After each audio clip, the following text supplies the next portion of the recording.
Probably the best way to get truly scared by a film is by yourself in the dark with doors that desperately need WD-40. But sometimes you want a group experience. Whether it's screams of fear or shouts of delight, watching horror movies with a group can be a blast. So today I'm going to go through some of the best horror films to watch with other people, starting with Underwater.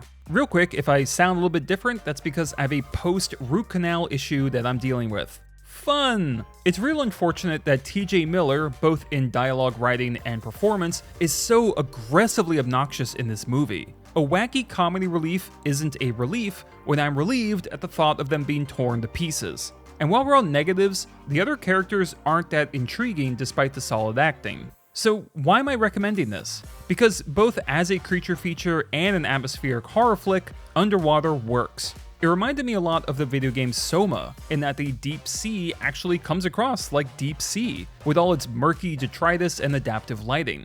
Many monster flicks use different contrivances to make the VFX look better. Rain, fog, setting the scene at night, and Underwater doesn't need to think of a reason. If everything wasn't hard to see, the realism of the setting would be gone.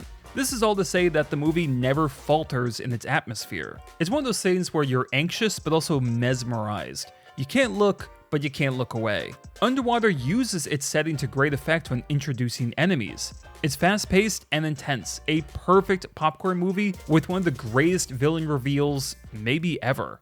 Next is Malignant. Speaking of twist reveals, holy shit, Malignant, you went hard on this one. I won't spoil it, but it's one of those twists that makes sense given all the hints leading up to it, and zero sense if you think about it for 5 minutes. And if I'm being honest, I didn't like how after the twist, the movie turns into V for Vendetta meets Equilibrium. But my god, it's such a deliriously entertaining kick-to-the-gut reveal in the third act, and you have to see it with people for the full effect. The acting is serviceable, the prison dialogue is horrible, and you'd be hard-pressed to find any juicy scares in this movie. Still, Malignant was much better than I thought it'd be. You can tell that director James Wan has some fire in his belly here. You know, when he's not directing Amber Heard's second worst use of a wine bottle, and I love how playful his approach is. Dramatic camera movement, vivid colors, and some neat transitions. The powers of electricity and sound frequencies do much to elevate the villain and their dialogue. Pacing, runtime, no complaints. It's the kind of movie that's still a solid watch without the twist, but with it, makes it a must-see. And if you've seen it, but your friends or family haven't, film their reactions. Priceless content right there. I feel almost obligated to put found footage on this list because they work so well in a group viewing. After all, the movies often center on a group of friends, and for me personally, it calls back to when I was a teenager filming stupid stuff with my friends. There's some typical choices I could recommend, some good like VHS, some decent like Hell House LLC, some not so good like Paranormal Activity, and some like Dashcam that can best be described as... But I'm going with what might be my two favorite found footage movies, and that's Wreck from Spain and Gonjiam Haunted Asylum from South Korea. There's some key differences between the two. Wreck is all handheld, shaky, and gritty, and what the camera doesn't catch can often be as unnerving as what it does. Gonjiam uses a lot of live stream footage, so the characters are actively trying to make it look polished, with HD cameras and interesting placement. One is a zombie outbreak, the other paranormal, but the main things that bind these two are their realism and their pure fear factor. The character motivations all make sense, and the first acts provide enough explanation and foreshadowing for the horrors to come. The acting is great, and I believed all the terror in their faces. Then, of course, the fear. Sweet Moses, both films are fucking terrifying, with specific sequences that will lodge in your brain. Both movies move at bullet speed once the action kicks in, and that intensity, plus the really scary moments when things actually slow down again, benefits a group watch. And while both movies have slower starts, they aren't the kind where you have to suffer a bunch of bickering from bad actors for 30 minutes. This is all solid setup that pays off big time when the movies shift gears.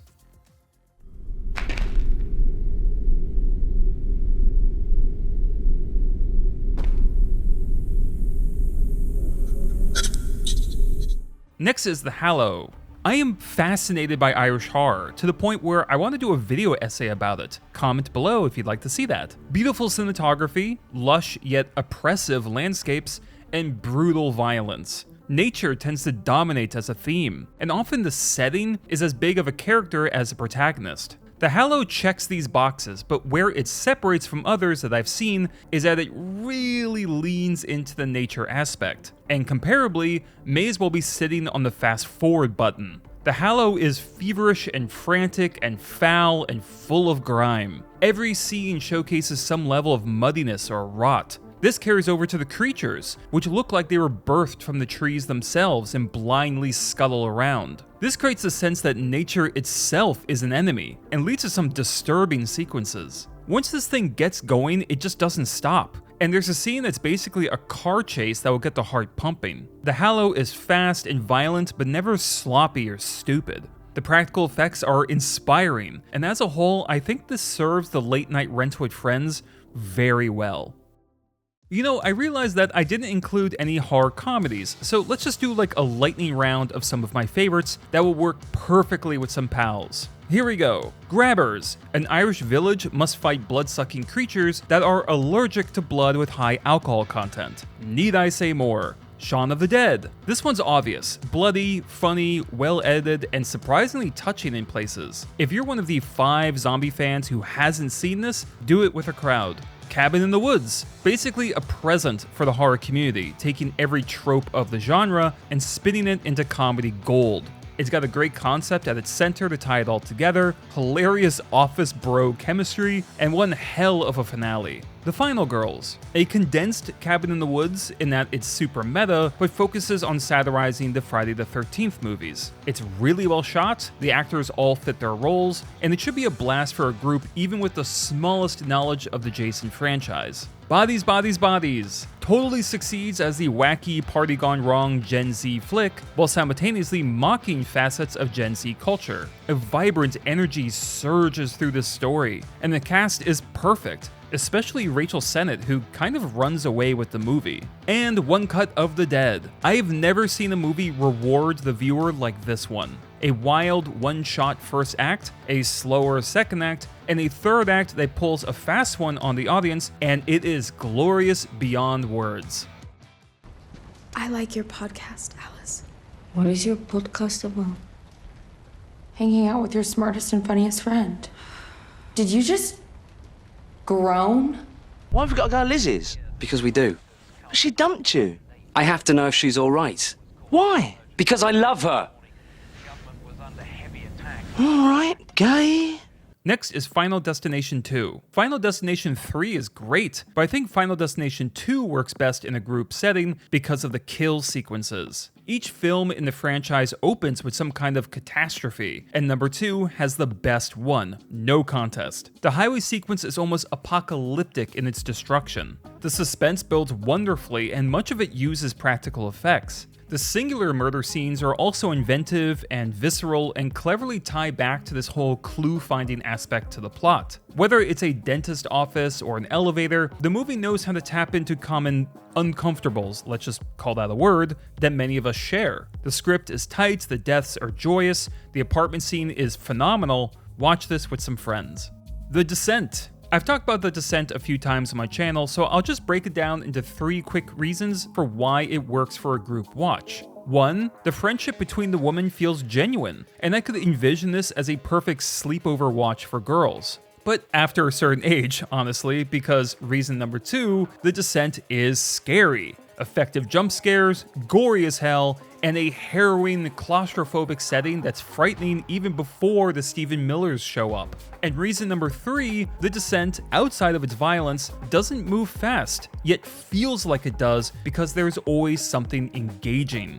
Tension is everywhere, across a large black pit, in a tunnel before a collapse, in an act of accidental betrayal, and in the held breaths of someone next to a bloodthirsty creature. The Descent is beautifully designed, entertaining, and in so many ways deserving of its royal status in the horror community.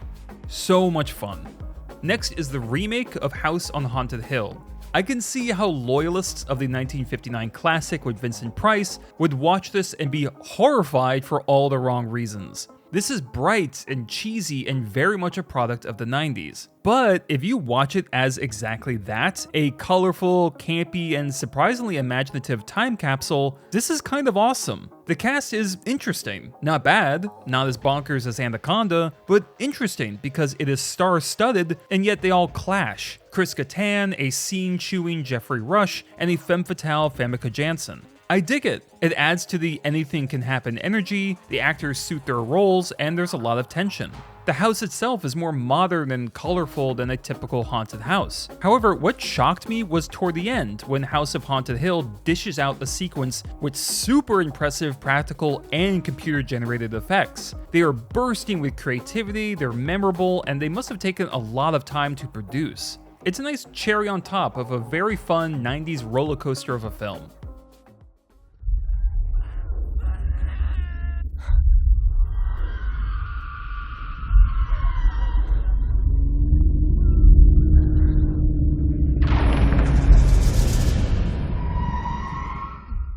And last is Train to Busan. Yeah, some of you were probably wondering when this one would show up. What can I say that hasn't been said already? Train to Busan upended a barrel of Monster Energy drink over the zombie genre in 2016. The focus on camaraderie through action rather than grueling survivor's guilt is a refreshing change of pace, and scenes like the three-man brawl will have everyone cheering from the couch. The intro is short and sweet and sick and sublime. Aside from one actor I still think is weak in this movie, the cast is wonderful, and the young girl delivers a brilliant, heart-shattering performance that must be seen. A zombie outbreak on a train doesn't just function well for horror because it's claustrophobic, but for that sense of camaraderie I mentioned, as the characters have to plan their progress from car to car. And of course, the setting is a moving vehicle, which gives the effect that the plot is never slowing down. Memorable characters, great action, a fantastic ride in more ways than one.